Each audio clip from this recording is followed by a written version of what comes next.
반갑습니다, 여러분. 오랜만에 Q&A를 해봅시다. 오늘 다룰 Q&A는요, 빠르게는 6월부터 많게는 8월까지 다룰 건데요. 아마 10개가 안 될 것 같습니다. 안녕하세요. 막 아버지가 된 20대 청년입니다. 20대인데 아버지라니. 그래서 이분이 뭐 하시는 분인지는 뭐 정확히 얘기는 해드릴 수가 없고요. 작년까지 블루필적인 연애를 했습니다. 그래서 제 영상을 보고 나를 바꿔보고자 했던 것들이 반대극단으로 튀어서 접시 돌리기를 하고 하다가 지금 만나는 여자와 환승을 하게 되었대요. 당시 지금 만나는 여자친구도 연애를 하는 상태였는데 저의 구애로 동시에 환승을 하게 되었고 그렇게 알파적인 첫 연애를 시작했습니다. 여자친구는 제 말을 잘 들으고 순정적입니다. 전 남자들은 만났을 때 있었던 룰도 제 앞에서는 깬다는 뉘앙스의 얘기도 들었습니다. 신기하기도 했고 그동안 인생 손해봤다는 생각도 들었습니다. 하지만 fake it until make it인지라 차츰차츰 풀려나간 게 느껴지더라고요. 워낙 블루필적으로 살아왔던지라 모든 본성을 숨기기가 어려웠습니다. 그런 순간마다 가스라이팅이라 할 수 있는 화를 낸다던가 너와 헤어질 수 있다는 뉘앙스를 강하게 표출했고 여자친구는 사과의 눈물을 흘림으로써 다시 프레임이 굳어진 느낌을 받았습니다. 약간의 억지가 있는 것이 아닌가 싶더군요. 일단 여기까지 제 생각을 좀 얘기를 해볼게요. 일단 환승이죠. 상대 여자가 나랑 사귈 거면은 환승을 할 거면은 짧게는 3일, 길게는 일주일, 만남으로 치면은 3번 만남 이내로 해야 됩니다. 안 그러면은 저는 솔직히 이제 여자들이 기본적으로 한 8, 90%는 환승으로 한다는 거 알고 있지만 그래도 내 눈에 밟히면 굉장히 거슬려요. 왜냐하면은 저 여자가 만약에 나중에 나랑 헤어질 때 똑같은 방식으로 헤어질 여자라는 생각이 드는 순간부터 갑자기 뭔가 잘 해주고 싶은 마음이 똑 떨어져. 때로는 너무 멀리 본다는 거는 좀 짜증나는 면이 있습니다. 근데 아무튼 굉장히 구애로 동시에 같이 환승을 하게 됐다 하는 거 보니까 빨리 하신 것 같아요. 큰 문제는 없을 것 같고요. 그리고 이 fake it until make it이라는 거는 한번 진짜 좀 깊게 다룰 가치가 있는 부분인데 저 fake it until make it이 작동을 하는 방식은 그것이 나의 본성의 일부로서 훈련을 시키고 만드는 것이지 그것을 그냥 단순히 반복한다고 해서 되는 게 아닙니다. 집중을 해서 해야 돼요. 몰입을 해서. 근데 되게 재밌는 거는 여기에 화를 낸다던가 너랑 헤어질 수 있다는 뉘앙스를 강하게 표출했다. 근데 웬만하면은 이렇게 말로써 레드필에서는 여자한테 최후 통첩을 하는 것을 굉장히 부정적으로 보고 있습니다. 예를 들면 대놓고 너 이렇게 하면 나 너랑 헤어질 거야 이런 식으로 한다던가 행동으로 보이는 게 가장 좋고요. 근데 그게 좀 상황이 애매하자면은 평소에 나의 모든 행위지 사고방식 행동 그런 것들에서 그런 메시지가 은은하게 전달되는 게 좋아요. 얘한테서 함부로 하면 큰일 나겠다. 아무튼 작동은 잘 했네요. 근데 그 와중에 피임에 실패하여서 아이가 덜컥 생겼습니다. 처음에 든 생각은 엿됐다. 나는 실컷 놀다가 결혼할 건데 였습니다. 저에게는 낙타와 출산 두 가지 선택지가 있었습니다. 여자친구는 불만 한마디 욕 한마디 없이 오빠 결정에 따르겠다. 오빠 결정에 떠맡겨 있는 것 같아서 미안하다라는 말만 했습니다. 제 인생을 위해서라면은 낙타를 탔을지도 모르겠습니다. 하지만 정말 좋아하는 스파이더맨 삼촌의 큰 힘에는 큰 책임이 따른다라는 말처럼 제 실수에는 책임을 져야겠다 생각을 했습니다. 지금까지 블루필적으로 남자답지 못하게 살아왔는데 이것만큼은 남자다워야 하지 않을까 싶은 마음으로 정말 힘들겠지만 앞으로 최선을 다해 살아가겠다 싶었습니다. 머릿속의 모든 두려움을 휘몰아칩니다. 주변 사람들의 눈초리, 인터넷에 20대 출산 후 힘겹게 살아가는 다른 부부들의 모습들, 가난함에 무너지는 많은 사람들의 사랑 등등 안 좋은 모습들만 머릿속에 떠올랐습니다. 하지만 이젠 괜찮다고 다 이겨낼 거라고 강하게 다짐해봅니다. 여자친구는 늘 자신있게 얘기합니다. 어떤 변수가 있던 우린 결국 잘 살 거라고 그렇게 말씀을 하신대요. 매드필님이 남성성을 꺾이지 않고 이겨내는 거라고 하셨듯이 제 burden of performance를 어떤 일이 일어나도 잘 헤쳐나가 보겠습니다. 진짜 fake it until make it은 지금부터 시작인 것 같습니다. 굉장히 좋은 말씀입니다. 일단 앞서서 그 낙타에 관련된 부분은 굳이 제가 자세히 얘기할 게 없을 것 같아요. 일단 중요한 거는 지금 아이를 낳고 키우기로 결정을 했다는 그 결정이 중요한 것이고요. 제가 사연자분한테 기왕 책임을 지고 burden of performance를 안겠다고 하니까 제가 좀 도움이 될 말씀을 좀 드리자면은 사람들의 눈초리, 20대 출산 후 힘들게 살아가는 다른 부부의 모습들, 가난함에 무너지는 많은 사람들 등의 머릿속에 떠오르는 건 좋아요. 근데 한 번만 떠올리십시오. 한 번만. 내가 무엇으로부터 멀어져야 될지 한 번쯤 생각하는 건 괜찮아요. 근데 지금부터는 어떤 방향으로 가고 싶은지 그것에 대해서 많이 생각을 하시길 바랍니다. 즉 도망치고 싶은 두려움의 대상이 아니라 내가 나아가고 싶은 타겟의 대상을 머릿속에 떠오르시고 그것을 향해 나아가시는 걸 좀 많이 권해드리고요. 왜냐하면 두려움으로부터 도망치는 것밖에 안 돼요. 두려움으로부터 도망치는 게 승리의 비결이 아니라 가고자 하는 곳을 그리면서 그쪽으로 항해를 하는 게 승리의 기본이라고 생각을 합니다. 이 마지막 줄이 참 많이 공감이 됩니다. Fake it until make it은 이제부터 시작인 것 같습니다.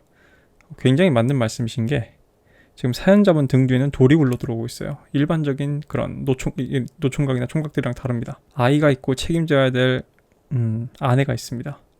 근데 흥미롭게도 말씀하신 대로 남자들이 이런 과정에서 많이 무너지기도 하지만 한편으로는 이런 과정에서 진정으로 크게 성장을 하기도 하죠. 총각이거나 혼자 있을 때는 그냥 나 혼자 먹고 살고 집에 컴퓨터 게임하고 뭐 그러면 땡이다. 배달 음식 시켜 먹고 그냥 원룸에서 그런 식으로 살면 된다고 생각하면서 놓아버릴 수 있는 거를 끝까지 투쟁하게 만드는 힘이 있죠. 그게 아이가 주는 힘이고 그게 아내가 주는 힘입니다. 세옹지마라고 기왕 이렇게 된 거 인연이라고 생각하시고 성장을 하는 그런 식의 남성이 되어서 그리고 지금 하시는 일 제가 언급은 안 했지만 꼭 대성하시길 바라겠습니다. 연극성 성격장애 에너지 뱀파이어라는 사실을 깨달았습니다. 이분 저한테 질문하신 지 꽤 오래됐는데 8월 3일을 보내셨군요. 뭔가 좀 많이 좀 조급해 보입니다. 제 인생의 프로세스가 연극성 성격장애와 완벽히 일치하다는 사실을 깨달았습니다. 혹시 성함이 엠버 헐든가요? 엠버 털든가? 아무튼 그분이신가요? 농담입니다.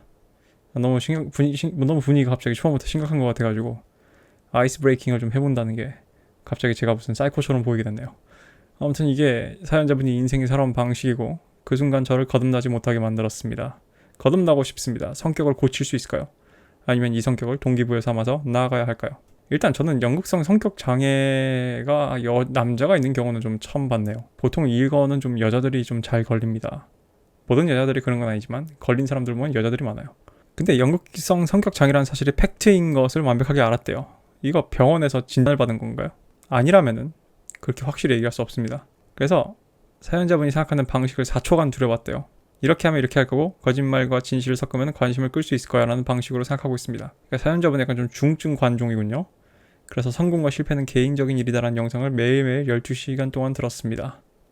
그런 듯이 행동했습니다. 하지만 이성과 행동은 엄청난 괴리감이 느껴집니다. 저는 레드필을 제가 잘난 사람인 것처럼 보이기 위해 남들에게 척합니다. 열심히 한 척 깨달은 척. 하지만 결과를 내야 하는 상황에서는 아무것도 보여줄 수가 없습니다.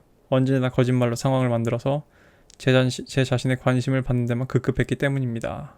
제가 발전하는 방향은 인생에서 찾을 수 없습니다. 그저 관심. 뭔 얘기인지 알겠네요. 이걸 고칠 수 있을까요? 아니면 아예 이 성격을 동기부여 삼아서 추진력 삼아야 하는 걸까요?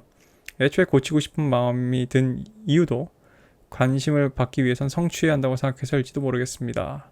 굉장히 깊은 내적 자각이네요. 좋습니다.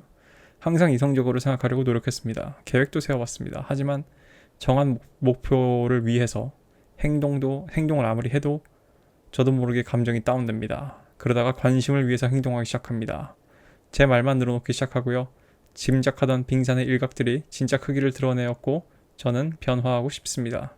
하지만 지금까지의 패턴들, 과거의 상황들을 보건대 문제를 직시한다고 해서 바뀔 수 있을지 의문입니다. 그리고 이걸 원동력으로 삼을 수 있다면 거짓말을 하기보다 정말로 열심히 하여서 노력을 해서 멋져 보이려고 했을 텐데요. 둘 다 안 될 것 같고 될 것도 같습니다. 조언을 부탁드립니다.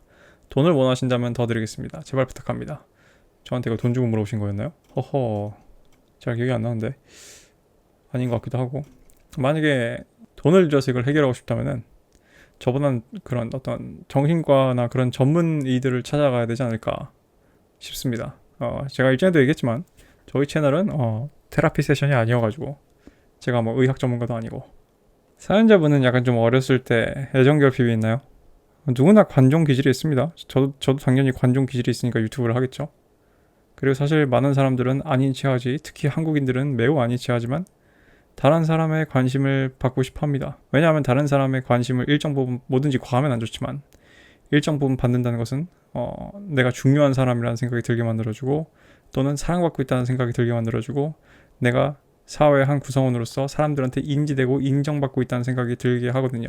근데 아이러니하게도 충분한 관심과 사랑을 받은 사람은 그것을 과하게 욕망하지 않게 됩니다. 음식에 비유해보자면은 충분히 어렸을 때부터 충분한 양의 음식을 먹고 자란 사람은 식탐이 없지만 뭐 먹고 자란 애들은 식탐이 있을 수 있죠. 이거를 식탐에 비유를 하자면은 약간 좀 그런 식의 생각이 들고요. 왜냐하면 지금 사연자분이 적어놓은 글의 내용을 보니까 저는 아예 상상도 안 되고 공감도 안 될 정도로 엄청나게 그런 노골적인 그런 식탐이에요. 그러니까 이렇게 비유를 해봅시다. 맛있는 음식을 먹는 과정을 생각해보자고요.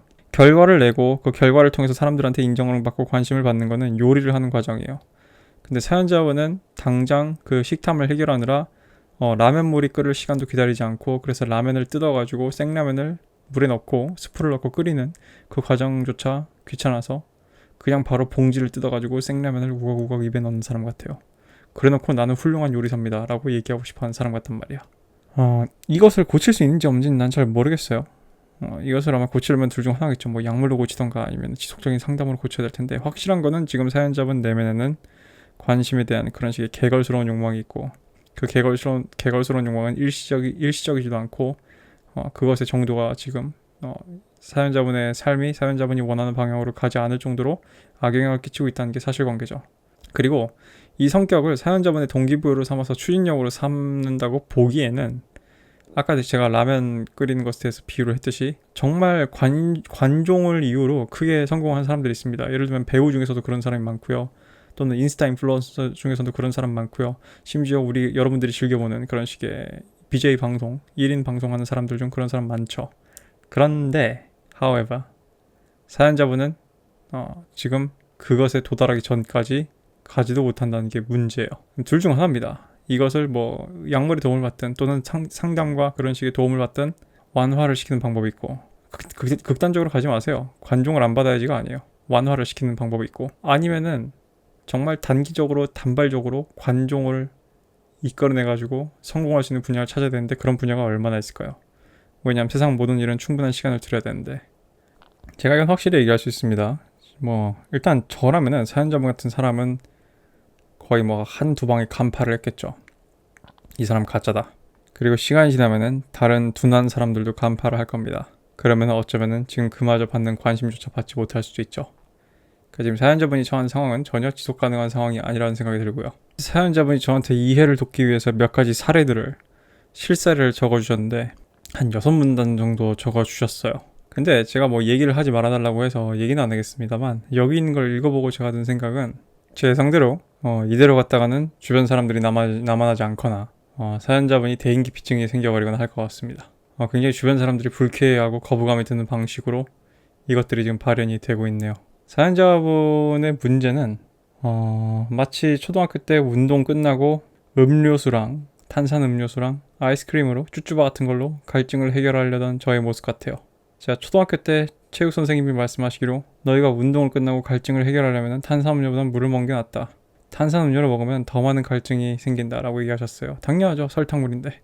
근데 그 순간 탄산이 넘기는 그 짜릿한 그 탄산의 간지럽힘이 좋아서 마시는 거지. 근데 우리가 디하이드레이션이 됐을 때는 물을 마셔야 되죠. 물은 맛도 없고 탄산처럼 간지리지도 않고 목 넘김도 좋지 않지만 결론적으로 실질적으로 우리 갈증을 해결해주는 건 물이에요. 안타깝게도 사연자분은 탄산음료를 먹고 또 먹는 그런 식의 지금 초등학생 같습니다. 제가 이거를 뭐 고쳐올 순 없지만 왜냐면 이거 뭐 오프라인으로 비대면으로 되는 게 아니에요. 내가 뭐 어떻게 해본다 해도. 근데 이 얘기는 할 수 있습니다. 사연자분이 설명한 여러 가지 예시 본인이 어떤 의도를 갖고 하는 거예요. 한 가지만 제가 좀 집어볼까요? 딱 한 가지만. 멋진 옷을 입고 친구가 알바하는 곳에 가서 어디 갔다 온 듯한 느낌을 준다. 그러면은 어디 안 다녀왔냐면서 맞는 말을 하지만 친구는 다른 생각과 관심을 가진다는 생각에 행복해진다. 죄송한데요. 제가 사연자분의 친구였으면 크게 관심 없었을 것 같아요. 이게 제 성격이기도 한데 그리고 제가 배우 연습생 하면서 충분히 많이 겪은 거기도 한데 사람들은 대부분 다 자기 자신한테 관심이 있지 타인한테 관심이 없습니다. 마찬가지입니다. 저도 대부분 저한테 관심이 있지 타인에게 크게 관심이 없어요. 어떤 타인이 나의 흥미를 끌기 전까지는. 그럼 어떤 사람이 나의 흥미를 끌까요? 진짜인 사람들이죠. 진실된 사람들이죠. 자기 중심이 온건이 잡힌 사람들이죠. 그러니까 약간 좀 우리 레드필에서 얘기하는 그런 멘탈 포인트 오브 오리진이 나한테 있는 사람들과 좀 비슷한 이미지인데 그래서 저 사람은 궁금해지는 거예요. 근데 안타깝게도 사연자분은 온몸으로 타인의 관심이 필요하고 그런 것들이 보이기 때문에 오히려 사람들한테 거부감이 들고 오히려 매력적이지 않아 보여요. 이건 악순환입니다. 아까 내가 얘기했던 탄산음료랑 비슷해요. 저런 행동이 매력적이지 않아 보이기 때문에 사람들은 점점 더 가짜않게 생각을 하거나 관심을 주지 않을 것이고 그러면 사연자분의 행동은 좀 더 악화되겠죠. 사연자분이 깨달아야 될 과정은 딱 하나입니다. 사람들은 유감스럽게도 당신에 대해서 5분도 생각 안 할 거예요. 하루 5분도. 아시겠어요? 본인이 뭔 짓을 해도 5분도 생각 안 합니다. 5분 이상 생각나는 방법을 하나 알려드릴게요. 제가 옛날에 20대 초반에 극장에서 일을 했습니다. 근데 농담이 아니에요. 이건 진짜 증언을 할 수 있는 사람들도 찾으면 나올 거야. 제가 매대에서 일을 했는데요. 팝콘 파는 일을 했는데요. 어떤 외국인 관광객이 데킬라를 들고 들어왔어요. 그래서 영화 한 편을 보면서 데킬라 한 병을 여자 둘이서 다 비운 거야. 근데 내가 이제 매대 문 닫을 시간이 돼가지고 정리하고 있는데 나보고 팝콘을 달래요. 근데 내가 포스기를 다 껐고 우리 일 끝나가지고 이제 정산이 안 된다. You cannot purchase라고 얘기했는데 여자가 자꾸 얼마면 되냐고 얘기하는 거예요. 그래서 you cannot purchase. 그래서 모든 것들이 다 turn off, 다 끝났다 얘기했는데 갑자기 여자가 이렇게 옷을 들어가지고 가슴을 보여주더라고. 진짜 농담이 아니라 제가 태어나서 본 가슴 중에 가장 큰 가슴이었습니다. 실제로 본 것 중에 한 G컵 된 것 같아요. EFG 한 G컵. 아직도 난 그 장면이 머릿속에서 사라지지 않아요. 아직도 그 장면이 머릿속에서 사라지지 않아. 그래서 제가 팝콘을 줬어요. 뭐 눈요기는 했으니까 담례는 해야죠, 그죠? 근데 되게 재밌는 게 더 까무러칠 것 같은 게 나랑 같이 같은 시간대에 일하던 여자 알바야. 저기 구석에 숨어있다가 나오더니 나한테 와가지고 오빠 괜찮아요? 이러는 거야. 그냥 괜찮은데 왜 이랬지. 세상에 여자 G컵 가슴이 사람을 해치는 것도 아니고 제 수명을 늘려줬으면 늘려줬을 텐데 그죠? 그 여자의 가슴은 내가 잊을 수가 없어요. 그 정도는 돼야 됩니다. 하루 5분 이상 생각하려면. 알겠죠, 사연자분? 이것을 단서로 해가지고 좀 생각을 좀 고쳐보세요. 제가 해줄 수 있는 건 거기까지입니다. 반갑습니다, 레드필 코리아님. 인트로를 따라해봤습니다. 운전 중 심심할 때마다 영상을 보고 있습니다. 저는 24살 대학생이고요. 키는 163에서 4입니다. 5대 계급으로 따지면 감마메일입니다. 얼굴 사진을 보내주셨는데요. 귀엽게 생기셨네요. 본론으로 넘어갑니다. 이분이 이제 이과시네요. 그래서 이제 공학을 공부하신다. 좋습니다. 대학원도 가시고 굉장히 인텔리전트한 분이시군요. 그래서 최근에 제 학벌 영상 보고 많이 통쾌했다. 좋습니다. 그래서 서론으로 끝나고 본론으로 들어가지고 중학교 때 사귄 여자친구가 저를 왜 좋아한 걸까요? 잠깐만요. 24살입니다. 근데 중학교 때 사귄 여자친구가 저를 왜 좋아하는 걸까라... 잠깐만, 그게 아직도 궁금한 거예요? 좋습니다. 궁금할 수 있죠. 중2, 3 때 사귄 여친에 관한 이야기입니다. 저는 중2병에 걸려서 학교라는 사회와 시스템에 불만이 많았습니다. 그래서 불만이 격한 분노 또는 기분이 좋을 때는 장난과 유머로 살아갔다. 가장 많이 나대고 랄지도 많이 한 시기입니다. 키가 한 150cm였을까요? 여친은 영어 학원에서 만났고 여친 키가 170입니다. 거짓말 같죠? 실화입니다. 당시 그 친구를 친하게 지내는 동생으로 인식해서 쉬는 시간에 장난도 치고 수업 시간에도 떠들고 놀다 혼나고 집 가는 길도 비슷해 서로 떠들면서 걸었던 기억이 납니다. 저의 입장에서 남자애랑 노는 것처럼 놀았지 로맨스는 없었습니다. 근데 가끔 장난으로 이쁘면 다냐? 그 당시 무슨 짤방 같은 걸로 유행인가 했는데 이런 식으로 장난치는 것 빼곤 없었습니다. 학원 자체가 한국식은 자유로운 회화 중심 학원이어서 이런 게 가능하지 않았나 싶다. 좀 공감이 되는 부분이 있습니다. 저도 첫 번째 대학이 영어과였는데 확실히 영어를 쓰는 친구들이라 그런지 굉장히 멘탈이 프리했죠. 저는 그때 당시 그 영문과 친구들을 지금도 되게 좋아합니다. 그래서 이때 늘린 영어 실력이 지금의 영어 실력을 만들었다. 좋죠. 근데 어느 날 여자애가 저한테 오빠 나랑 사귀면 어떨 것 같아? 라고 물어보고 다음날 사귀자고 하더군요. 근데 거절하면은 관계가 틀어질 것 같아서 고민하다 사귀었습니다. 저도 마음이 아예 없는 건 아닌데 싶었고요. 그쵸. 솔직히 별 생각 없던 여자도 사귀자고 하면은 뭐 좀 마음이 생기죠. 남자는 다다익선 전략이니까. 이때 물론 뭐 그건 여자도 마찬가지긴 해요. 왜냐면 여자는 시간이 되면서 감정적인 투자를 하면서 없던 감정이 생기기도 해요. 이때 편지 주고받고 기념일 챙기고 중딩 같은 연애 하다가 학원이 달라져서 잠적 이별을 했던 기억이 납니다. 이후 길 가다 우연히 만났는데 서로 잠적했던지라 어색한 기류가 흐르다가 대화를 나눴고 중간에 여자애를 아는 학원 선생이 대화에 끼어들어서 이 대화를 통해 느낌적으로 여자애가 다른 남자랑 사귄다는 걸 알 수 있었습니다. 별로 화는 나지 않습니다. 오히려 이때 이후로 저보다 키 큰 여자에 대한 거부감도 사라지고 오히려 눈길이 간다. 하여튼 이 여자는 저를 왜 좋아한 것인지 궁금합니다. 이후 이성과의 경험은 대학교 1학년 때 썸까지 갈 뻔했는데 쫄아서 진행 못한 바보짓 한 번과 일주일 만난 여자가 있는 것 말고는 없습니다. 좋습니다. 사연자분 여기는 레드필 코리아 채널이죠. 여러분들 듣고 싶은 듣는 얘기를 하는 게 아니라 그냥 제가 생각하는 솔직한 얘기를 하는 곳입니다. 일단 기본적으로 저는 어떤 생각이 드냐면은 사연자분이 지금 25살이 다 돼가는데 아직도 중학교 때 당시 여자친구가 나를 왜 좋아했을까라는 생각을 하는 거 보면은 아직도 이 여자에 대한 그런 묘한 그런 노스텔지아가 남아있는 것 같아요. 그리고 그 노스텔지아는 마지막에 말씀하신 대로 성인이 된 이후에 어떤 여성과의 경험이 본인의 기대만큼 풍족하지 않아서인 것 같습니다.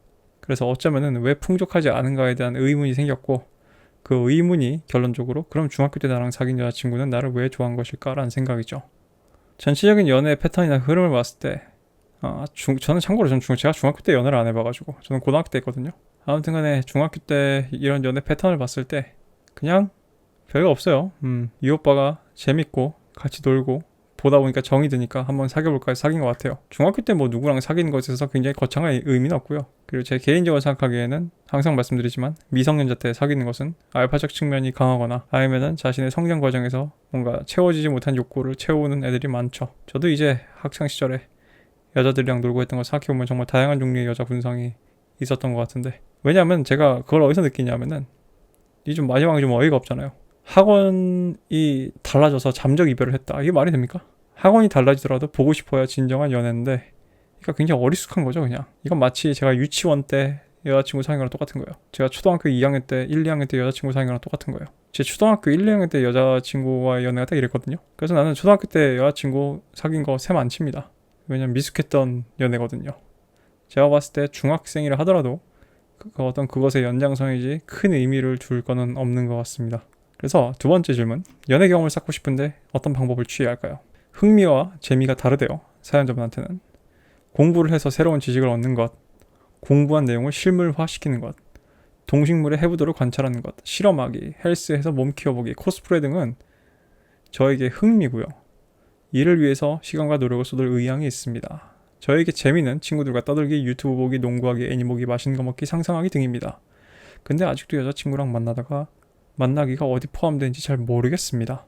흥미와 재미 이들 중간에 있는 것 같고, 이를 이분법적으로 바라본다 해서 별 도움이 안 된다는 것은 머리로 알고 있지만 심적으로 와닿지 않습니다. 공대의 끝을 달릴 예정인지라 주변의 여성이 지금보다 더 적어질 텐데 어떻게 하면 좋을까요? 지금은 저의 능력과 몸을 키우려면서 이후를 생각해야 할지, 의식적으로 여자가 있는 곳에 가서 대화라도 나눠보던가 친구들을 통해서 소개라도 받는 게 좋을지 고민이 됩니다. 일단 확실히 느낀 게 우리 사연자분은 공대남이 맞고요. 굉장히 이과형 사고를 하는 분이 맞습니다. 그러니까 분류, 카테고라이징을 되게 좋아하시네요.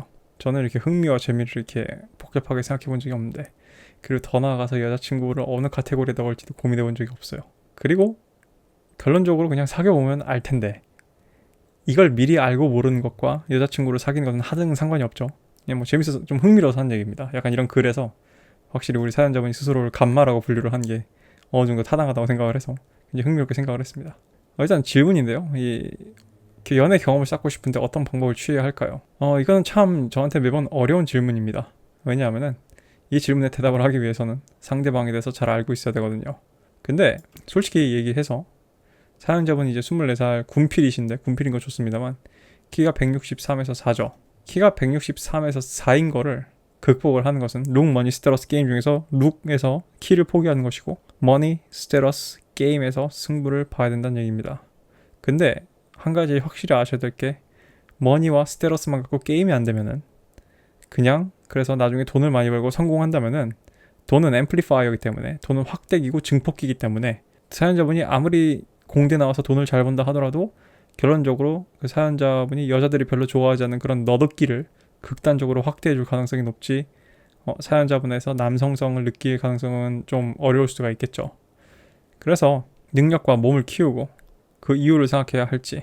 능력은요, 남자는요 35살 때까지 능력을 쭉 발현시키는 것이기 때문에 이건 그냥 가는 거고요. 그리고 둘 다 하시니까 결론적으로 둘 다 하셔야 됩니다.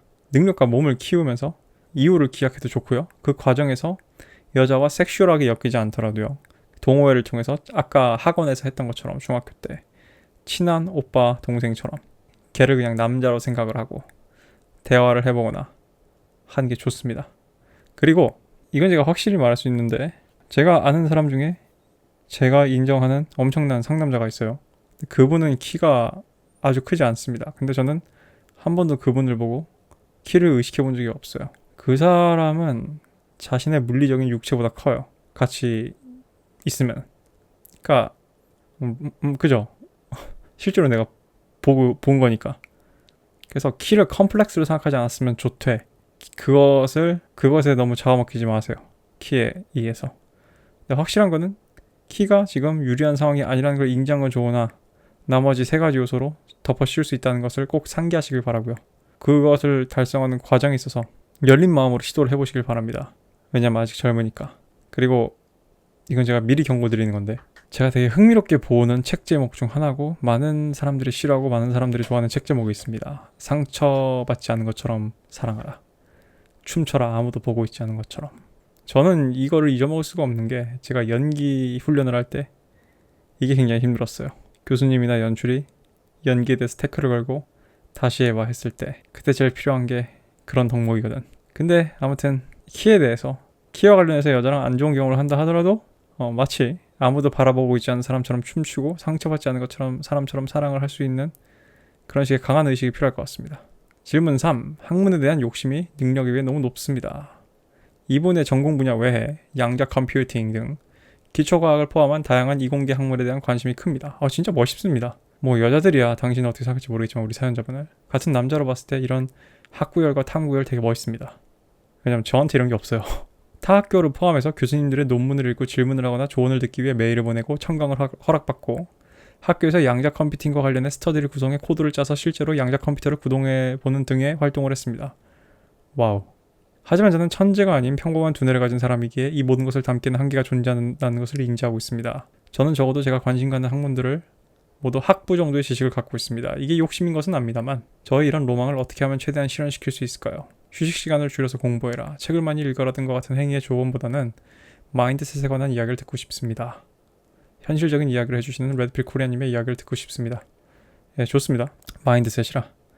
사람들이 가장 원하면서 가장 극혐하는 게 마인드셋이죠. 어떤 마인드셋이 필요하냐면은 저는 이렇게 생각을 합니다. 제가 경험하고 봐오고 책을 통해서 간접 경험을 한 것을 종합해서 말씀드리자면은 리차드 파인만 같은 사람이 있어요. 또는 괴물 같은 수학자들이 있습니다. 그 사람이 리차드 파인만인지는 잘 모르겠는데 유명한 일화가 있어요. 어떤 사람이 되게 어려운 문제를 들고 와가지고 이거 좀 계산 좀 해주세요 했더니 이 사람이 한 몇 분 생각하다가 대답을 했는데 답을 맞췄대요. 그 질문을 가져온 사람이 역시 당신이군요. 이거 사실 함정 문제입니다.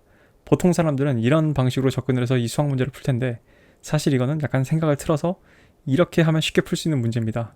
기존 사람들이 흔히 떠올리는 방식대로 계산을 하면은 엄청 오래 걸려요 했는데 그 수학자가 저 첫 번째 방식으로 계산했는데요. 이렇게 얘기한 거예요. 그 뭔 얘기인지 아시려나? 이과이신 분들은 아실 텐데 제가 책에서 그 내용을 읽고 충격을 금치 못했어요. 야, 천재는 다르구나. 무슨 얘기를 하는 거냐면은 사연자분, 그런 천재들은 언제나 소수입니다. 예를 들면 제가 좋아하는 배우 중에 크리스토퍼 리라는 배우가 있습니다. 제 기억이 맞다면 그 배우는 특수부대 출신이고요. 외국어를 5가지를 할 수 있습니다. 저는 외국어를 잘하는 능력이 매우 탐나하는 사람이에요. 저는 러시아어도 잘하고 싶고 프랑스어도 잘하고, 프랑스는 별로, 러시아어랑 중국어랑 몇몇 언어들, 스페인어 같은 거 잘하고 싶어요. 엄두가 안 나지. 러시아어는 잠깐 했었는데 엄두가 안 나지. 머리가 천재인 사람들이 언어를 빨리 배워요. 재밌게도 이 유튜브 바닥을 봐도 그렇고 비즈니스를 봐도 그렇고요. 항상 최고가 1등을 먹진 않습니다. 항상 천재가 모든 걸 먹진 않아요. 일반적인 사람, 그냥 흔한 사람들, 평범한 사람들도 충분히 멋진 성과를 낼 수 있고 습득을 할 수 있다는 것입니다. 다만 조던 피터슨이 잘 지적을 했듯이 IQ가 높고 낮음, 천재와 천재가 아닌 사람에 나타나는 궁극적인 차이는 IQ가 어느 지점까지는 이해 자체가 안 되고 이해 자체를 하고 못하고의 능력의 차원일 수도 있지만 일정 부분 이상이 넘어가면은 속도의 차이란 말이에요. 사연자분은 굉장히 많은 열망을 가진 사람이고요. 솔직히 여자보다 이런 부분에 대해서 열망이 더 많은 것 같습니다. 제가 하고 싶은 얘기는 괜찮다요. 본인이 천재가 아니어도 괜찮다. 코끼리를 어떻게 잡아먹나요? 한 입에 한 번씩. 저도 지금 뭔가를 한 입에 한 번씩 하고 있어요.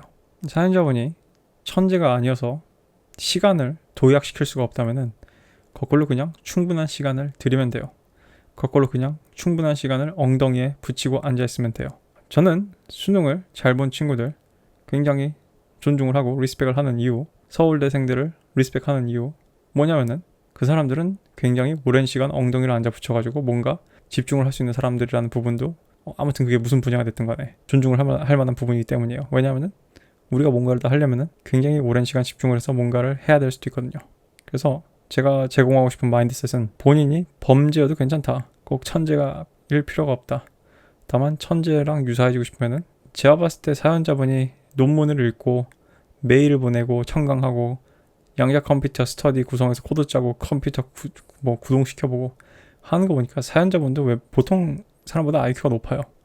그러니까 그 차이는 속도인 것 같으니까 시간을 그만큼 더 들이면 된다. 간단하게 생각하면 될 것 같습니다. 나태와 게으름을 탈출하는 방법은 무엇이라 생각하시나요? 이것을 제가 안다고 하면은 공짜로 팔면 안 되고요. 그리고 공짜로 팔면 안 된다는 얘기는 이것은 답이 없다는 얘기에 가깝죠. 하기만 하면 될 것 같은데 해보기라도 하고 싶은데 잠시 동안만 이런 생각이 들고 방에 들어서면 귀신 들린 듯이 전화기를 켜거나 컴퓨터를 켭니다. 습관인 것 같은데 이런 안 좋은 습관은 방에 들어가면 책을 피게 되거나 연필을 잡게 되는 습관으로 바꾸면 될 것 같은데 어떻게 생각하시나요? 이거는 굉장히 책 한 권을 제가 쓸 수도 있는 문제여가지고 여기서 다 길게 설명할 수는 없습니다만 일단 지금 당장은 이렇게 대답을 하겠습니다. 제가 이전에 석세스 포른에 대해서 얘기했어요. 성공 포르노. 이렇게 막 유튜브에 나오는 그런 막 백만장자, 억만장자 막 어록 조회수 장난 아니에요. 몇십만 회.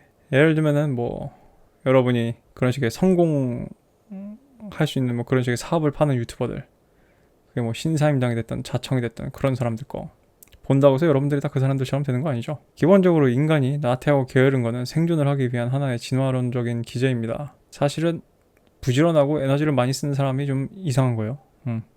그리고 말씀하신 거 보니까 귀신 들린 것 같이 전화기를 켜거나 스마트폰 얘기하는 거죠. 컴퓨터 킨다고 하셨는데 이것은 도파민과 관련된 문제이기도 합니다. 중독의 문제이기도 하고 굉장히 복합적인 얘기인 것 같습니다.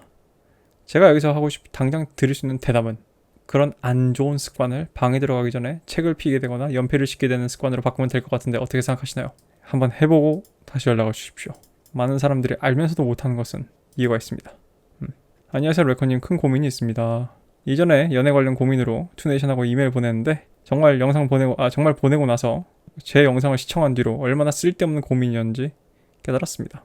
그리고 그 사연이 너무 부끄러워서 답변을 안 해주시길 바랬는데 안 해주셔서 다행입니다. 제가 답변을 안 했나요? 제가 중간에 투네이션 빼먹으신 분들 다시 연락 달라고 했었는데 이분이 그때 답장을 제가 그 커뮤니티 공지를 못 보셨나 보네. 아닌데요? 이거 Q&A로 나갔는데요? 제가 확인해보니까 Q&A에 있어서 못 보신 건가? 이분이 찾아오신 거는 사연자분의 동생 때문입니다. 참고로 이분도 지금 8월 달에 보내셨습니다. 동생은 여잔데요. 20살 초반이에요. 비만이고요. 비만에서 벗어나지 못해서 지금까지 고도비만입니다. 이런 이유로 어렸을 때 건전한 친구 관계를 못 가졌었고요. 지금 완전히 그 사상에 의해서 잠식이 됐습니다. 여러분이 머릿속에 상상할 수 있는 손 사진 좀 보여주세요. 그 사상 여자군요. 왜 이런 사상에 빠지게 되었나 생각해보면은 저희 집은 어떻게 보면 여초 집안입니다. 할아버지는 사업도 실패하시고 할머니를 예전에 때려가지고 어머니가 저희 집안과는 할아버지를 완전히 격리하셨습니다. 그리고 제가 보기에는 아버지도 남성적이지 않습니다. 물론 키가 크고 학력도 높으시고 하지만 애니를 좋아하고, 아니 우리 세대 아버지가 애니를 좋아해요? 아니 뭐 저보단 좀 나이가 어리시긴 하겠지만 아버지께서 저희 아버지보다는 신기하네요. 성격도 여성적이라 멘탈적인 부분에서 남성성은 찾기가 힘듭니다. 저희 이모는 이화여대. 우리 이모도 이화여대인데. 삼촌은 백수라 설명을 하지 않겠습니다. 집안에서 남성성을 가진 사람은 솔직히 아무도 없는 게 원인이 아니었나 싶습니다. 충격적인 것을 목격한 것은 제가 군인 때 휴가로 나왔는데 동생 방에 들어갔는데 책장에 한국 남자 82년생 김정등 기괴한 책. 한국 남자란 책이 있어요? 한국 남자란 책이 있어? 있네. 와우. 최태섭이 만든 거구나. 남편이 최태섭이 쓴 거구나. 아이 그씨 반동 자식 그거. 옛날에 한번 토론 프로에 한번 나왔다가 날아간 사람이죠. 요즘은 뭐 뭘로 입을 풀칠하고 살려나. 아무튼 좋습니다. 뭐 그런 식의 책들을 읽었고, 그리고 강아지 산책하면서 그 사상을 주제로 대화를 시도하려고 했습니다. 가장 충격이었던 것은 오랜만에 부모님 집에 가서 대화를 나눴는데 자신이 퀴어 축제를 방문했다고 말하는 겁니다. 정말 할 말을 잃어버렸지만 그런 데를 왜 가냐는 말밖에 하지 못했습니다.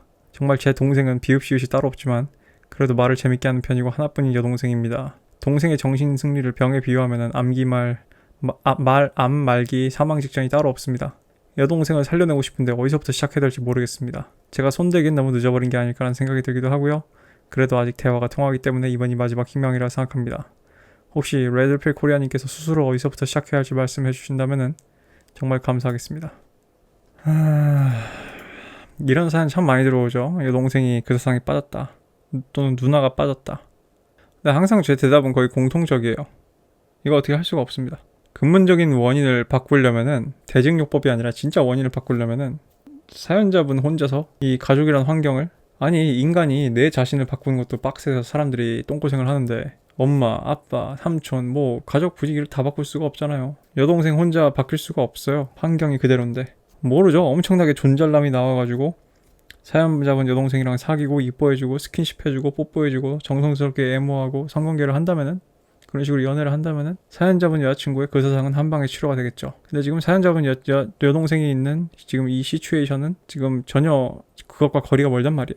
이래서 내가 정말 남의 집이고 긴 하지만 내가 도와주고 싶지만 매우 안타까운 거예요. 왜냐하면은 원인을 고치기가 너무 힘들어. 원인을 고치려면 사람을 고쳐야 되는데 내가 내 자신을 고친 것도 빡센데 2명 이상의 사람을 고쳐야 되잖아. 그러면 쉽지 않죠. 예를 들면은 지금 여동생이 퀴어 축제를 갔어요. 왜 갔을까요? 일단 그 세상인 여자애들이, 일단 대한민국의 뭐 모든 게 다 마찬가지지만 우리 오세라비 선생님께서 잘 지적을 했죠. 한국의 그 세상의 뿌리는 레즈비언이즘이다. 그래서 그런 레즈비언들이, 뭐 레즈비언이라고 다 나쁜 건 아니지만 그 세상에 경도된 레즈비언들이 여초 사이트 같은 데 들어가가지고 산발적으로 어떤 남성이 저지른 그런 식의 범죄 같은 거 기사 실어 나르고 그런 식으로 남성 혐오 조작하고 그런 식으로 해가지고 했었죠. 효과가 있었고. 그게 왜냐하면은 남자한테 버림을 받았다고 생각을 하니까 여자한테서라도 그것을 위안을 얻고 싶은 것이죠. 그래서 인터넷에 돌아다니는 그런 식의 그 세상인 여자애들 모아놓은 동네가 있다며. 서울에 촌이 있다며. 촌, 얘네들 그 촌이 있다며. 페미촌. 도대체 이게 뭐 하는 짓인지 모르겠습니다. 그 서울 금싸라기 땅, 그 소중한 땅덩이가 일부가 그렇게 쓰인다니 매미 아파요. 매미 아파. 근데 아무튼 간에 제가 딱 이미 지금 8월 달에 보내셔가지고 지금 어떻게 될지 모르겠는데, 지금 마지막 보니까 대화가 통한다고 얘기하고요. 그리고 사연자분이 오빠긴 하지만 보통 오빠랑 남매가 사이가 티격태격 하잖아요. 근데 강아지 산책을 하면서 그 주제로 대화를 시도하려고 했다. 근데 여기서 사연자분마저 야 이 미친 여자야 하면서 너는 뭐 지금 그 세상을 하고 있고 남혐이 어쩌고저쩌고 우리 남자들이 하듯이 사실 역시 폭행으로 그런 식으로 이성적으로 설득을 해서 고치려고 하면 안 되고요. 여자들의 문제는 대부분 다 감정적으로 접근해서 감정적으로 고쳐야 돼요. 남자들은 솔직히 감정적인 동물인 부분이 있긴 하지만 여자들은 더더욱 그렇습니다. 왜냐하면 남자는 감정을 먼저 프로세스하기보단 이성을 프로세스한 다음에 감정으로 일으키고요. 여자는 그 반대 있으니까요. 그래서 일단 사연자분이 악화를 시키지 않는 방법을 하나 알려드리겠습니다. 그냥 들어주세요. 그렇구나. 그래서 사연자분 오빠라는 가장 가까운 가족 구성원인 남자마저 무조건 등을 돌리지 마시고요. 잘 들어주고 대신 끝에 한마디 정도, 근데 난 이렇게 생각을 하고 너가 무슨 마음인지 알겠지만 이렇게 생각을 하고 아마 이렇게 하면은 사람들이 이렇게 생각을 할 거야. 그냥 한마디만 해줘요. 잘 들어주고 팩트 한번 꽂고, 잘 들어주고 팩트 한번 꽂고. 제가 봤을 때 지금 할 수 있는 유일한 처방인 것 같습니다. 자, 오늘 Q&A 끝날 수 있을 거예요. 난 그렇게 생각을 합니다. 5대 계급에 대한 저의 생각입니다. 간단히 과거를 이야기하면은 감마적 성격 탓에 초등학생 때까지 왕따였습니다. 몸도 왜소하고 비염도 심했고 피부도 하얀 편이라 초등 시절 자연의 물리가 크게 작용하는 기간에 왕따시키기 좋은 소재였을 겁니다. 치욕적인 이야기지만 여자애들에게 둘러싸여 괴롭힘을 당하기도 했고. 아니 이거 포상 아니야? 여자들아 나를 감싸서 날 괴롭혀줘. 미안합니다. 중요한 얘기하고 있는데. 그래서 학교 선생님들 특유의 흐지부지 해결법으로 초등학교 시절을 넘어가다가 6학년 말에 겨우 학폭위를 열어서 요즘 학폭위 같은 걸 여나요? 세상 많이 좋아졌네. 재밌었겠다. 나 저런 거 나가면 잘할 것 같아. 결국 왕따에서 벗어나게 되었다. 5년쯤 당한 것 같다. 좀 기네요 기간이. 이건 좀 영향을 줄 수 있을 가능성이 좀 있어 보이는데, 이때 사람은 특별한 동물이 아닌 그저 지능만 더 높은 짐승이라는 것도 알게 됐습니다. 이러한 경험 때문인지 저는 더욱더 감마적 특성을 지니게 되었습니다. 근데 저는 알파에 대한 열등감이나 경쟁의식 같은 걸 크게 받아본 적이 없습니다. 뭐 그럴 수도 있어요.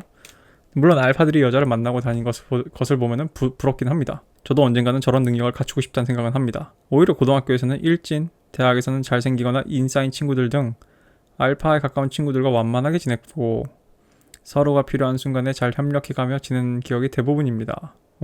그렇군요. 근데 무엇이 문제였을까요? 그 친구들도 제가 그리 쉬운 성격이 아닌 것을 인지했기에 서로의 능력과 위치를 존중하며 지냈던 것 같습니다. 오히려 알파 측보다는 그 외의 부류들이 저와 문제가 생기는 경우가 많았습니다. 고딩 때는 저희 성격 탓에 선생들과 싸우는 격이 되어서 알파들을 좋아했고, 대학생인 지금은 알파들의 인맥으로 다양한 정보나 기타 관계적 측면을 해결해 주어 프로젝트 과제를 수월하게 진행하고 있습니다. 이런 저의 개인적인 경험으로 봤을 때 5대 계급이 상징적인 분류 체계임을 부정할 수 없으나 실제 인간관계에 있어서 계급 이론을 그대로 사용한다는 것은 무리가 있다고 생각을 했습니다. 오히려 분류의 논리와 개인적인 경험을 통한 좁은 시야의 방향으로 문제를 이야기할 수 있지 않나 싶습니다. 레드필 코리아님의 생각은 어떠신가요? 좋은 의견입니다. 맞는 얘기고요. 이게 레드필에서 뭐 예를 들면 알파 베타라는 이중법에 대해서도 그렇고 항상 제가 얘기하지만 롤러 토마스는 이것을 플레이스홀더 텀이라 불러요. 플레이스홀더 텀이 한국어로 하면 뭐라고 해야 되냐? 대명사라고 해야 되나? 이거? 플레이스홀더 텀이 뭐지? 플레이스홀더가 빠져있는 다른 것을 대신하는 기호나 텍스트의 일부. 그러니까 약간 좀 정확히 어떤 수학적인 정의라기보다는 우리가 뭔가 경계선을 나누기 어렵지만 그렇다고 완전히 분리가 안 되는 거 아닌 그런 뭉실뭉실한 덩어리. 그 뭉실뭉실한 덩어리를 분리를 해가지고 설명을 하려는 노력이죠. 예를 들면 제가 색깔이 많이 비유를 했는데 예를 들면은 빛을 프리즘에 통과시켜서 나오는 그 우리가 흔히 얘기하는 빨주노초 파남보라는 그런 식의 단순한 생각으로 갖는 그런 대표격인 생각을 해보라고 했죠. 그러니까 알파, 베타, 델타, 감마, 오메가는 빨주, 노초, 파남보라는 뜻이에요. 알겠죠? 근데 우리가 좀만 머리가 굵어지고 과학 공부를 해보면은 사실 무지갯빛이 빨주, 노초, 파남보가 아니라는 걸 알죠. 그리고 우리가 색상환을 열어봤을 때 그럼 어디서부터가 빨간색이고 빨간색이 아니야. 빨간색 내에도 많은 것들이 있어요. 그리고 심지어 빨간색과 주황색 사이 그리고 또는 빨간색과 보라색 사이 그 영역은 굉장히 애매한 그레이 에어리아라고 하시는 부분들이 많죠. 그래서 다시 한번 얘기하지만 사연자분의 얘기가 맞고요. 질문자분의 얘기가 맞고 알파, 베타, 델타, 감마, 오메가는 빨주노초 파남보라고 생각을 하면 돼요. 무지개가 빨주노초 파남보는 아니지만 무지개를 이해하는 데 아주 도움이 되죠. 안녕하세요. 투네이션 닉네임 대생입니다.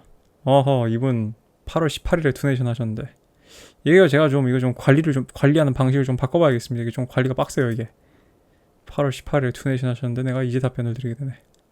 지난번 질문에 대한 영상 도움 많이 됐습니다. 고맙습니다. 그래서 이분의 질문은 남자의 자위 행위에 대해서 어떻게 생각하시나요?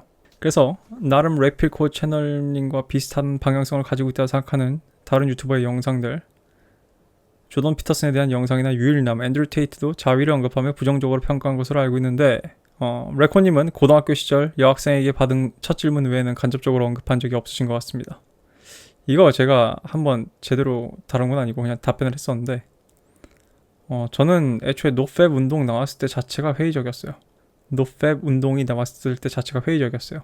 근데 재밌는 거는 그때 당시에는 이제 레드필 매노스피어도 또는 제가 보는 룰지로 멤버들도 그게 막 유행할 때여가지고 실제로 제가 유일남님이랑 이런 노팹 이슈에 대해서 얘기를 해본 적이 있어요. 근데 유일남님은 노팹을 굉장히 옹호한 쪽이었고 저는 노팹에 대해서 회의주의자였는데 유일남님과 만나서 대화를 해보니까 상당히 일리가 있는 부분이 있었어요. 예를 들면은 자위 중독인 사람한테는 노팹이 좀 필요합니다. 자위 중독인 사람. 예를 들면 뭐 하루에 막 4번씩 한다던가 막 말라가지고 안 나오는데도 하는 사람들 있잖아요. 또는 습관적으로 하는 사람. 그러니까 내가 오늘 좀 꼴리고 좀 가만히 있어도 서서 하는 게 아니라 그냥 습관적으로 하는 사람들. 조던 피터슨과 앤드류 테이트가 자위를 부정적으로 평가한 게 아니라요. 정확히 얘기하면은 폰 같은 걸 보고 그런 식으로 성욕을 해소하는 것을 비판을 한 겁니다. 왜냐하면은 이거 좀 주제가 좀 길어질 수 있는데 제가 뭐 자주 예를 든 거지만 여러분 제가 오프라인에서도 몇몇 분들 만나서 제가 이 얘기를 했을 거예요. 이런 생각이 좀 안 드냐고.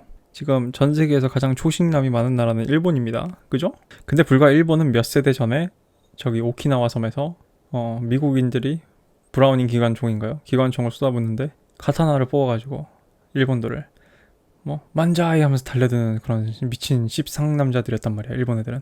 그리고 여러분 제가 얘기했지만 일본 애들 노조 파업하고 할 때 죽창드는 모습 보면은 대한민국 금속노조는 그에 비하면 양반이에요. 진짜 무서운 애들입니다. 진짜 완전 테스토스테론이 끌어넘치는 상남자들이었어요. 그리고 한때 일본이 경제로 미국을 무너뜨리려고 했을 때 그때 당시 기업을 일군 거 당시 총리들 다 일본 군벌 출신이거나 그래요. 그러니까 옛날 세대 일본 남자들은 상남자들이었어요. 근데 그래서 미국이 거기다 어떤 조치를 취했냐? 여러분이 오늘날 보고 있는 그런 식의 AV 산업이 기반이 되는 것들을 미 군정에서 살포를 시켰죠. 즉 남자가 자위를 하는 건 괜찮습니다.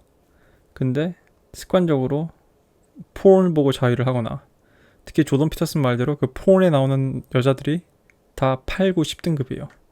즉 그런 식으로 해서 자위를 하는 것은 가짜를 섭취하는 것이죠. 즉 내가 실제로 거듭나가지고 8, 90 여자들과 하는 게 아니라 상상 속으로 8, 90 여자랑 했다고 생각을 하기 때문에 거기서 만족을 하고 남자가 발전을 하는 동기부여가 떨어지는 거예요. 테이트든 피터슨이든 자위 자체에 대해서 죄악시를 하는 게 아니에요.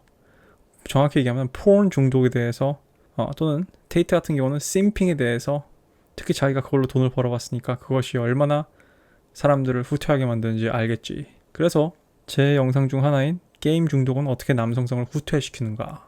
후퇴라고 표현했어요. 후퇴. 그것의 의미를 잘 이해를 해야 됩니다. 그래서 저는 자위 행위에 대해서 저는 나쁘게 생각하지 않습니다. 오히려 거꾸로 생각해보면은 알파 개체들은 매일매일 다양한 여자랑 성관계를 합니다. 하렘을 형성하고. 알파 개체들은 매일매일 싸지껴요. 매일매일 번식을 하고. 남자가 옛날에 왕도 마찬가지였을 거야. 왕들 매일매일 섹스하지 않았을까? 근데 뭐 매일매일 뺀다는 게 뭐가 문제겠거니와, 그리고 남자들 다들 공감하겠지만 여자친구가 있거나 또는 성생활이 아주 원활하더라도 또 자위는 또 합니다. 이 자위는 또 다른 독립된 스포츠예요. 싱글 플레이라고 하자. 그렇기 때문에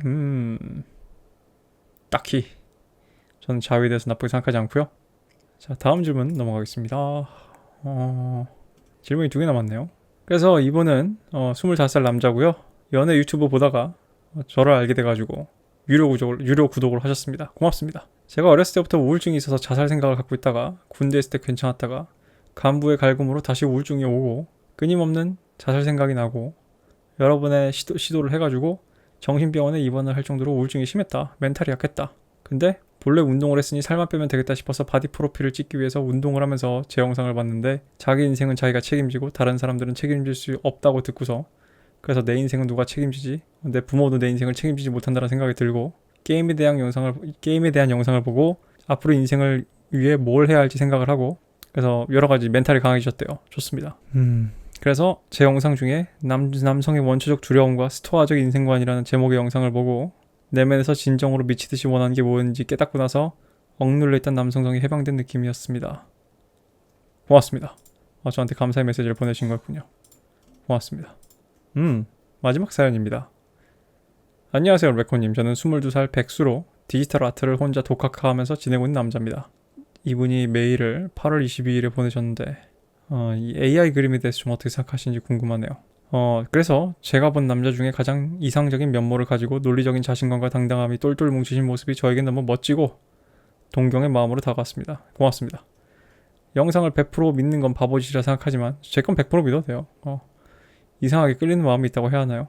그래서 이분이 하시는 말씀은 부모님과의 관계가 좋지 않습니다. 아버지는 일이 많이 바쁘셔서 제가 한 학년 올라갈 때마다 가족과 보내는 시간이 점점 없어지면서 멀어져 갔습니다. 어머니와는 시간이 많이 있었는데 학벌에 대한 그런 압박, 폭력, 감정에 많이 휘둘리는 힘든 생활을 보냈다. 지금 생각해보면 부모님이니까 어린 나를 키우느라 많이 힘드셨겠구나라는 생각을 해보지만 부모님을 향한 잔인한 분노와 증오가 계속 남아있습니다. 이해합니다. 이게 뭔지. 이런 상처 때문에 자신감과 감정에 대한 차분함이 없고 무엇보다 평소에 잘 생활하다 급발진을 해서 사람들을 당황시킬 때도 종종 있습니다. 욱하는 성격, 즉 매번 이성적이기보다는 감정적인 마음이 먼저 간다는 게 제가 해결하지 못한 컴플렉스입니다. 이러한 저도 문제점을 고쳐나가려고 하나하나 성장하고 싶지만 글로만 보고 이미 눈치채셨듯이 나약함이라는 게 중심이 된 남자입니다. 사람의 좋은 관계를 만들고 싶어도 눈치가 없고 초등학교 때부터 중학교 때까지 왕따에 따돌림에 고등학교에서는 반 애들이 마음을 열어줘도 다 그걸 거짓말이라 생각하고 애써 무시해왔습니다. 에휴.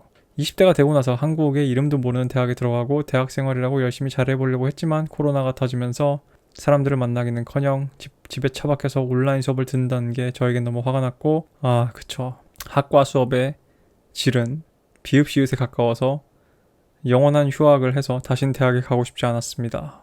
이게 문제입니다. 제가 첫 번째 대학을 다닌 것도요, 애들이 좋아서 다닌 거고 애들과 노는 게 재밌어서 다닌 거고 인간관계가 좋아서 다닌 거지, 안 그랬으면 저 그 대학 일찍이 때려쳤죠. 좀 더 빨리 편입을 했거나 때려쳤을 텐데. 이 관계에 대한 중독, 유대에 대한 중독이라는 게 참 대단하죠. 근데 비어버그 바이러스 시즌에는 그런 게 없으니까 저런 식의 급이 낮은 대학들은 바로 저렇게 문제가 발생하죠. 초중고까지 외국에서 중국에서 국제학교를 다니면서 학교에 적응을 못했고요. 선생님하고 반 애들은 언제나 다툼이 끊이지 않았다. 한국에 돌아오고 싶다고 부모님께 얘기했지만 보내주지는 않았다. 잘 살아보겠다는 다짐으로 조금씩 움직이고 있는 암벽 등반을 하고 있네요. 건강한 육체에 건강한 정신이 깃들다고 하지 않았습니까? 그래서 키 187, 몸무게 117kg에서 85, 86을 유지하고 있습니다. 제 인생의 자랑스러운 부분 중 하나죠. 무리한 다이어트와 코로나가 겹치면서 원형 탈모라는 슬픈 시련이 생겨버렸습니다. 아이고. 그렇게 슬프지만은 않습니다. 무엇을 하나 해내서 생긴 징표라고 생각합니다. 지금은 식단을 제한하지 않고 자유롭게 먹으면서 행복한 근육이 조금 붙은 86 돼지가 된 것 같습니다. 그리고 터프해지고 싶어서 킥복싱이란 또 다른 종목을 추가해서 8개월 반 가까이 다니고 있습니다. 거기에 있는 형 동생들하고 좋게 대해주려고 하고 모르는 부분 있으면 앞장서서 알려주려고 노력하고 있습니다. 좋아요. 그리고 집에 돌아와서는 그림 공부와 디스코드 지인들과 수다 떨면서 지내고 있습니다. 아무튼 나날이 저를 계속 발전해가면서 정의롭고 성실하고 강한 남자로 성장하고 싶습니다. 아직도 제가 풀지 못한 문제점들이 남아있지만 하나하나 알아가면서 해결하고 싶습니다. 아무튼 레드필 코리아님 책을 많이 읽으신 분이니 서툰 글을 보시면 답답하실 것 같습니다. 죄송합니다. 괜찮아요. 괜찮아요. 읽을만 해요. 나쁘지 않은데. 읽어주셨다면 정말 감사합니다. 직설적이고 자신감 있는 영상으로 남자들에게 그 에너지를 나눠주시는 모습이 정말 닮고 싶습니다. 그래서 이분이 사진을 보내셨습니다. 살이 쪘을 때와 아무래도 처음에 이제 체육관 등록했을 때 사진인가 보죠. 인증샷. 지금은 어이구 몸이 많이 좋아지셨네요. 그래서 이분이 저한테 선물을 보내주셨는데 아이고 이분이 그림을 그려주셨는데 다운로드 기간이 9월 21일에서 끝났네요. 에헤이. 이거 뭐 혹시 보신다면 뭐 다시 보내주셔도 좋고요. 이게 마음이 담긴 선물인데 받지 못해서 꽤 불편하네. 참 이런 사연들 보면은 제 10대하고 20대 초반 시절이 많이 떠오릅니다. 사람들이 뭐 믿기지 않을 수도 있겠지만 저도 뭐 이런 식의 사연을 많이 겪어봤어요.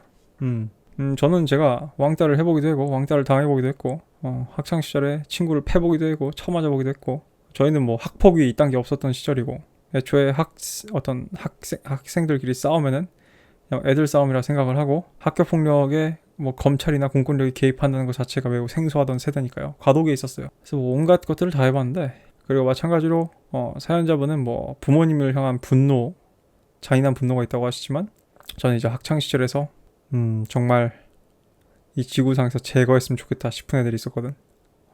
최근에 스타워즈 시리즈가 하나 나왔죠. 제다이 이야기라는 얘기가 나왔어요. Tales of the Jedi. 근데 저는 디즈니 구독을 안 하니까 보진 않았는데 희한하게 스타워즈는 떠요 저한테. 이유는 모르겠는데 양놈들이 이제 먼저 보고 장면들 리뷰한 거 있는데 제가 스타워즈 한참 좋아하던 시절에 제가 정말 좋아하던 캐릭터가 콰이곤 진 그리고 카운트 두쿠입니다. 두쿠 백작. 이거 뭐 스타워즈가 뭔 얘기인지 모르는 사람들은 뭐 공감이 안 될 텐데 그냥 두쿠 백작은 변절한 제다이고 아이디얼러지스트예요. 이상주의자였죠. 그리고 콰이곤 진은 그의 제자였고 아무튼 콰이곤 진이나 두쿠라는 캐릭터에서 저는 제 모습을 좀 많이 봐서 내가 저 시대에 살았으면 저렇게 했을 것 같다는 생각이 많이 들더라고. 근데 보면은 이번 테일즈 오브 제다이에서 두쿠 백작의 젊은 시절이 나오는데 그런 대사를 하더라고요. 그러니까 The corruption like yours must be annihilated 되었나? 너같이 부패한 놈은 반드시 사라져야 된다. 갑자기 우리 사연자분의 사연을 보니까 갑자기 그 대사가 생각이 나네요. 그래서 저도 20살, 21살 때 그렇게 없애버리고 싶은 사람들에 대한 그런 분노를 진심으로 해소하는데 많은 시간과 노력을 들였습니다. 저는 그것에 대해서 성공을 해냈고요. 성공을 하니까 아주 무거운 그런 쇠 구슬을 발목에서 풀어낸 것처럼 가볍더라고. 내 인생에 대해서 집중할 수도 있고 나아갈 수도 있고. 제가 옛날에 페이스북 한참 하던 시절에 제가 썼던 되게 전설적인 글이 하나 있습니다. 인간은 왜 복수를 하는가. 그 글을 저를 좋아하던 여자애가 그 글을 되게 좋아했어요. 기억이 나네. 기가 막 오빠 글 보고 되게 공감되는 거 많았다고. 복수에 대해서는 굉장히 길게 다룰 정도로 다룰 가치가 있는 주제입니다. 복수심이라는 거. 복수는 나쁜 것인가? 왜 우리는 복수가 나쁘다고 생각을 했을까? 등등. 복수의 순기능 등등. 그냥 저한테 질문하신 게 없어가지고 이것저것 제가 생각했던 거 좀 얘기를 해봤어요. 우리 사연자분이 아직은 이제 22살인데 참 이 한국의 학창시절이라는 게 굉장히 나약한 그런 순박한 영혼들한테 몹쓸 짓들을 많이 하죠. 생채기를 많이 남기죠. 저는 이미 다 극복하고 밟고 올라온 사람에서 이렇게 얘기한 걸 수도 있는데 그것을 이제 20대에 극복하고 밟고 올라오는 과정이 필요하다고 생각을 하고요. 그걸 그냥 마음속에 묻고 다 지난 일이거니 난 이제 어른이거니 하고 묻는 것보다는 그것과 마주해서 그것을 밟고 올라오는 과정을 겪는다면 눈에 띄는 성장을 할 것이고 성인으로서 굉장한 비료처럼 쓸 수 있을 거예요. 그것을 하는 방법에 대해서는 좀 더 체계화를 해보고 싶습니다. 왜냐면 나는 내 스스로한테 그걸 성공했거든. 진심으로 성공했거든. 운이 좋은 케이스죠. 제가 그래서 항상 그렇게 얘기를 하죠. 인생에 쓴 과정을 겪는 거, 특히 학창시절에 상처를 받거나 하는 거, 계곡에 부는 태풍과 같은 것이다. 그 계곡에 태풍이 지나고 나면은 그 태풍이 깎아놓은 아주 멋진 경관을 보게 될 것이다. 마찬가지로 그런 비유도 했습니다. 조각칼로 후비는 거랑 비슷하다고. 근데 다 지나고 나면은 멋진 조각이 남게 된다. 전 그 조각이 한 인간의 개성이라고 생각을 해요. 그래서 제가 처음에 프로이트에 대해서 공부를 했을 때는 무슨 생각이 들었냐면은 물론 얕게 공부해서 그렇게 질문이 생긴 거기도 하겠지만 내가 봤을 때 일정 부분 트라우마라는 거는 우리 인격을 형성을 하는 도구인 것 같다. 그러면은 정말 위대한 교육법이 생겨가지고 트라우마를 일체 겪지 않는 그런 식의 인격이라는 게 존재가 가능할까? 그러면 그 인격은 무엇일까? 그 생각을 많이 했어요. 오은현 선생님을 필두로 한 PC주의자들을 필두로 한 여러분들한테서 그것들로부터 보호를 하고 지키겠다고 난리 부르스를 추는 온갖 사건들은 난 다 겪으면서 그것들이 나를 굉장히 강하게 만들거나 또는 다르게 만들었다고 생각을 하거든. 근데 그런 무균실 같은 성장 과정을 거친 세이프존 같은 그런 대학 시절을 거친 사람이 있다면 또는 participation trophy 같은 그런 삶을 거친 사람이 있다면 도대체 그 사람은 뭘까? 상상도 안 가더라고. 그래서 아무튼 내가 하고 싶은 얘기는 고통이라는 것은 극복을 가능해요. 그리고 극복을 해야 의미가 있는 거고 누구나 고통은 겪습니다. 행운아들 빼고. 잘 극복해 나가시는 모습 참 보기 좋고요. 그 여정에 잘 올라있는 것 같아서 참 보기가 좋습니다. 요즘 뭐하고 사신지 모르겠는데 8월 달에 보내신 메일이어가지고 우리 사연자분도 이번 연도 많은 성장을 한 해가 되길 바라고 연말 잘 보내고 내년에도 또 멋있는 성장을 함께 했으면 좋겠습니다. 그래서 오늘 Q&A는 여기까지고요. 영상이 좀 간만에 좀 길었네요. 아침에 오늘 이제 불금일 텐데 제 계산이 맞으면은 다들 출근 잘 하시고 화끈한 불금 지내시길 바라겠습니다. Cheers.